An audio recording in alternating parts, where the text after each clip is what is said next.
सृष्टि पर अंधेरा छा चुका था, ज्ञान चोरी हो चुका था। लेकिन दूर द्रविड़ देश में कृतमला नदी के तट पर एक पवित्र राजा सत्यव्रत तपस्या में लीन थे। वो आने वाले प्रलय से अनजान रोज की तरह नदी में सूर्य देव को जल अर्पण करने उतरे। राजा ने जैसे ही अपने दोनों हाथों अंजलि में नदी का जल भरा, उन्होंने देखा कि उस थोड़े से पानी में एक नन्ही सी सुनहरी मछली तैर रही है। राजा ने सोचा ये छोटी सी जान नदी में सुरक्षित नहीं रहेगी और उन्होंने उसे वापस पानी में छोड़ना चाहा। तभी एक चमत्कार हुआ।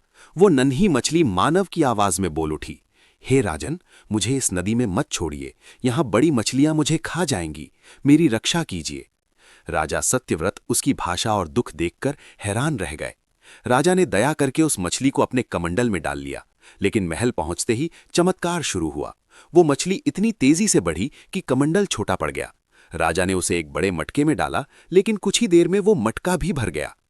राजा हैरान थे। उन्होंने उसे महल के बड़े तालाब में छोड़ा, पर देखते ही देखते मछली तालाब से भी बड़ी हो गई। फिर उसे एक विशाल झील में ले जाया गया, लेकिन वो झील भी उसके शरीर के लिए छोटी पड़ने लगी। अंत में राजा ने हजारों सैनिकों की मदद से उस विशाल जीव को समुद्र में पहुंचाया। जैसे ही उसे समुद्र में छोड़ा गया, मछली ने एक विशाल पर्वत जैसा रूप ले लिया। उसका शरीर सोने की तरह चमक रहा था और उसकी आंखों में पूरे ब्रह्मांड का तेज था।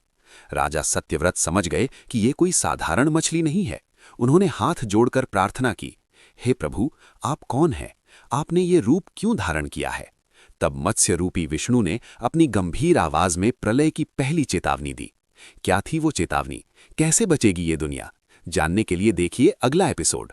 कमेंट में जय मत्स्य देव लिखें।